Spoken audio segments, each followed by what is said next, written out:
हमारे YouTube channel में आपका स्वागत है। अब हम इस वीडियो में अमेरिका की प्रसिद्ध स्टैच्यू ऑन ऑफ लिबर्टी के बारे में कुछ जानकारी लेने जा रहे हैं।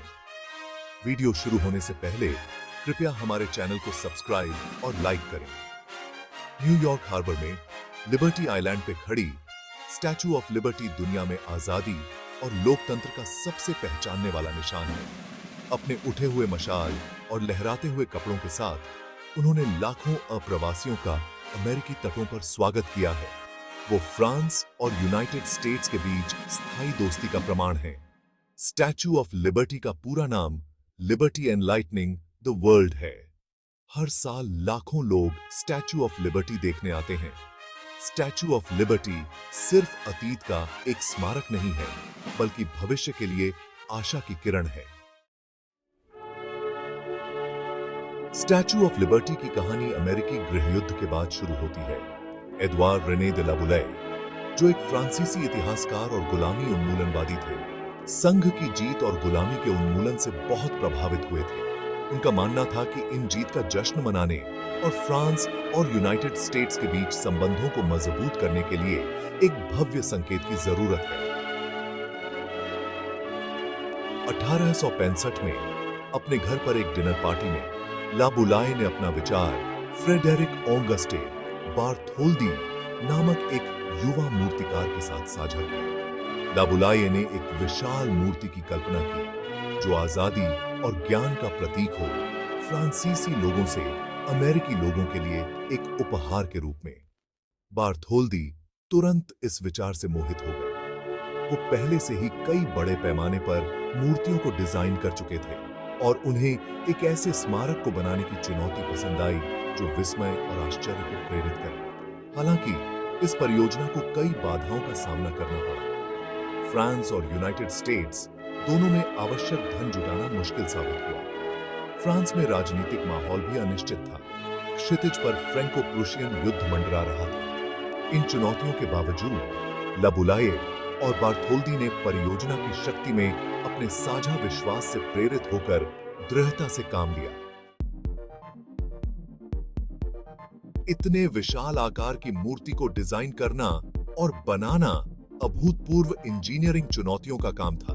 कुशल कारीगरों और इंजीनियरों की एक टीम के साथ काम करते हुए बार्थोल्दी ने बढ़िया उपाय निकाले। उन्होंने मूर्ति की त्वचा के लिए प्राथमिक सामग्री के रूप में तांबे को चुना, एक टिकाऊ और हल्की धातु जो समय के साथ एक विशिष्ट हरे रंग की पेटिना विकसित करेगी। तांबे की चादरों के भारी वजन का समर्थन करने के लिए, जो केवल 1 पैसे की मोटाई के बारे में थी, एफिल ने एक आंतरिक लोहे की रूपरेखा तैयार की। यह रूपरेखा, जिसे पोखर वाले लोहे के ट्रस सिस्टम के रूप में जाना जाता है, ने तांबे की त्वचा को हवा और तापमान परिवर्तनों के जवाब में स्वतंत्र रूप से स्थानांतरित करने की अनुमति दी, जिससे मूर्ति की संरचना पर दबाव को रोका जा सके। मूर्ति का निर्माण फ्रांस में खंडों में किया गया था और फिर अलग कर दिया गया था और फिर से जोड़ने के लिए यूनाइटेड स्टेट्स भेज दिया गया था। टुकड़े 214 बक्से में न्यूयॉर्क हार्बर पहुंचे, जो अपने आप में एक कठिन काम था। स्टैच्यू ऑफ लिबर्टी का अंतिम गंतव्य बेडलो आइलैंड था, जिसे बाद में लिबर्टी आइलैंड नाम दिया गया, जो न्यूयॉर्क हार्बर में एक छोटा सा द्वीप है। अमेरिकी वास्तुकार रिचर्ड मॉरिस हंट द्वारा डिजाइन किए गए अपने आसन पर मूर्ति को इकट्ठा करना एक जटिल और समय लेने वाली प्रक्रिया थी। मूर्ति के हाथ और मशाल को इकट्ठा करने में ही 4 महीने लग गए। ला बुलाये के शुरुआती विचार के 2 दशक से भी ज्यादा समय के बाद मूर्ति आखिरकार 1886 में पूरी हुई। 28 अक्टूबर 1886 को स्टैच्यू ऑफ लिबर्टी को आधिकारिक तौर पर एक भव्य समारोह में समर्पित किया गया था, जिसमें हजारों दर्शकों ने भाग लिया था। राष्ट्रपति ग्रोवर क्लीवलैंड ने अमेरिकी लोगों की ओर से मूर्ति को स्वीकार करते हुए घोषणा की, हम यह नहीं भूलेंगे कि लिबर्टी ने यहां अपना घर बनाया है। स्टैच्यू ऑफ लिबर्टी के अनावरण ने वर्षों की कड़ी मेहनत, समर्पण और अंतरराष्ट्रीय सहयोग की परिणति को चिह्नित किया। भाग 5, कॉपर और स्टील से बरहकर लिबर्टी का प्रतीकवाद। स्टैचू ऑफ लिबर्टी सिर्फ एक विशाल मूर्ति से कहीं बढ़कर है। यह आजादी, लोकतंत्र और अवसर का एक शक्तिशाली प्रतीक है। मूर्ति की उठी हुई मशाल जो आकाश की ओर इशारा करती है, ज्ञान और ज्ञान की खोज का प्रतिनिधित्व करती है। उसके पैरों में टूटी हुई जंजीरें उत्पीड़न और अत्याचार पर विजय का प्रतीक हैं। उसके बाएं हाथ में रखी तख्ती पर अमेरिकी स्वतंत्रता की घोषणा की तारीख 4 जुलाई 1776 अंकित है, जो उन मूल्यों की याद दिलाती है जिन पर यूनाइटेड स्टेट्स की स्थापना हुई थी। यूनाइटेड स्टेट्स आने वाले लाखों अप्रवासियों के लिए स्टैचू ऑफ लिबर्टी उनके नए घर की पहली झलक थी, आशा की किरण और बेहतर जीवन का वादा थी।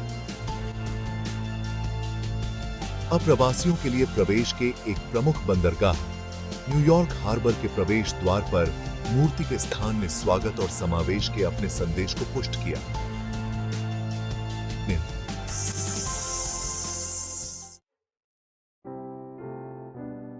भाग 6, समय में उकेरी गई कहानियां। लेडी लिबर्टी के किस्से। वर्षों से स्टैचू ऑफ लिबर्टी ने आशा, लचीलापन और अमेरिकी सपने की खोज की अनगिनत कहानियां देखी हैं। ऐसी ही एक कहानी एडवर्ड कोर्सी की है, जो एक इतालवी अप्रवासी थे जो 1907 में एलिस आइलैंड पहुंचे थे। कोर्सी, जो एक प्रमुख आव्रजन अधिवक्ता बन गए, ने स्टैचू ऑफ लिबर्टी की अपनी पहली झलक को खुशी के पल के रूप में वर्णित किया। एक और कहानी रूस की एक यहूदी अप्रवासी रोज गोलुब की है, जो 1921 में एलिस आइलैंड पहुंची थी। गोलुब अपनी मातृभूमि में उत्पीड़न से भागकर ने बाद में याद किया कि स्टैचू ऑफ लिबर्टी को देखकर उन्हें अत्यधिक राहत और कृतज्ञता की भावना से भर दिया। ये लाखों कहानियों में से सिर्फ 2 हैं जो स्टैचू ऑफ लिबर्टी के साथ जुड़ी हुई हैं। हर एक आशा की स्थायी शक्ति और आजादी की खोज का प्रमाण है। भाग 7, लिबर्टी की स्थायी रोशनी, एक कालातीत प्रतीक। स्टैचू ऑफ लिबर्टी को वर्षों से अपनी चुनौतियों का सामना करना पड़ा है। तत्वों के संपर्क में आने से तांबे की त्वचा का क्षरण और मलिन किरण हुआ है। मूर्ति पर कई बार बिजली भी गिर चुकी है। हालांकि सावधानी पूर्वक बहाली के प्रयासों और चल रहे रखरखाव के माध्यम से स्टैचू ऑफ लिबर्टी को आने वाली पीढ़ियों के लिए संरक्षित किया गया है।